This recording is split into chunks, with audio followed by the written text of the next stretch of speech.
In this video, I am going to discuss a highly profitable trading strategy that I use for my trades.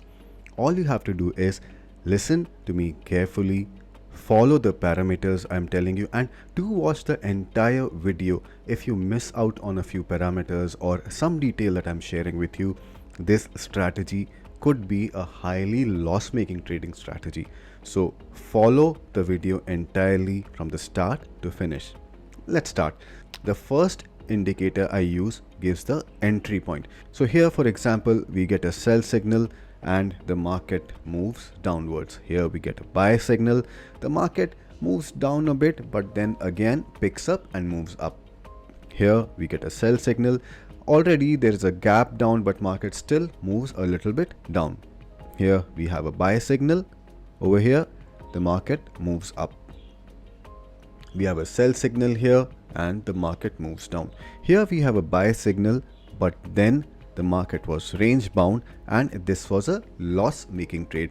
So there will be loss making trades. Please remember this. What we have to do is we have to minimize our losses. Now, to support this strategy, support this indicator, I add one more indicator, which is the profit maximizer. So profit maximizer highlights the trend. We have a sell signal here and the highlight color is red, which means the trend is downward. Now over here, we get a buy signal, but the market opens with a gap down. We shouldn't have taken this trade in the first place as this was the closing time. But anyway, the market opens gap down and goes down. However, here the trend, the highlight trend turns red, which means we should not be long over here. Here, the trend turns upward and the market moves up. Along with this, I use one more indicator, which is the Adx. Many people use the Adx to look for buy or sell signal, the entry points. However, I use it to understand the strength of the trend, if the upward or the downward trend is strong, or if the market is range bound. Now let's take a look at how I get that idea. There are two lines over here. One is at 20, one is at 40. If the ADX is below 20, it means either the market is very range bound or the trend is very weak. And if the ADX is above 20 and the slope is upward, it means the trend is getting stronger. If it's above 40, it means the trend, whichever direction it was, upward or downward, is going to get much stronger. Let's see a few examples over here. Here we get a sell signal. The highlight trend is red, which means we are going to sell. The ADX here is above 40, which means the downward trend is going to get stronger. That's what happens. Over here, we get a buy signal. But if you notice, the ADX over here is below 20, which means the trend is very weak. So firstly, we shouldn't have entered long in this trade because the trend is weak. Over here, the ADX crosses 20, which means the trend is going to get stronger. So this is a buy signal. We'll wait for the highlight color to turn red. The ADX also crosses 20, which means the trend is going to get much stronger. So this is how we avoid these false signals. This would have been a very profitable trade if we coupled it with the ADX. So this is my setup. This is a setup for my strategy that I use a lot.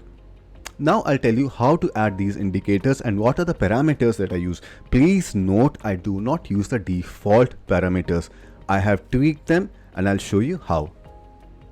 The first indicator I use is the Parabolic Sar. Click on the indicators over here.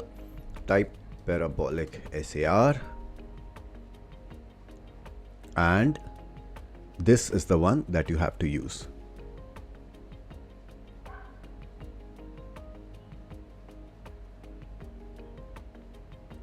In the settings, what you have to do is change the start to 0.002, increment to 0.002, maximum to 0.02 and the point width to 2. In the style segments, in the style tab, I uncheck these options. the trade state filling option, which would highlight the trend. Again, we use some other indicator to highlight the trend. So this is the detail about the Parabolic SAR. Next, you have to use is the profit maximizer. This one over here. In the input options, the source is HL2, ATR length is 10, ATR multiplier is 3, moving average type is EMA. There are many more moving average types over here. I prefer to use the EMA, and moving average length is 10. In the styles option, uncheck buy sell over here. For uptrend and downtrend highlighters, I use green and red color. I reduce the opacity over here. So it's all about your liking, how you want it to look. And then the last one I use is the Adx indicator. Over here, click on indicators, type Adx, and you will get average directional index. The options that I use for this are default, inputs 1414, and style is however you want it to be. What I do on top of this is I draw two lines, two horizontal lines, one at 40 and another at 20. So this is my setup that I have revealed for you. Do use it. Do let me know what you think of it. I'll keep revealing my other strategies from time to time. So do subscribe to my channel and don't forget to push the notification icon. If you have any questions or comments about this strategy, about the parameters I've used, or anything about this strategy, do let me know in the comments. I'll be happy to reply. Until the next video, this is Bharat Mudgal signing off.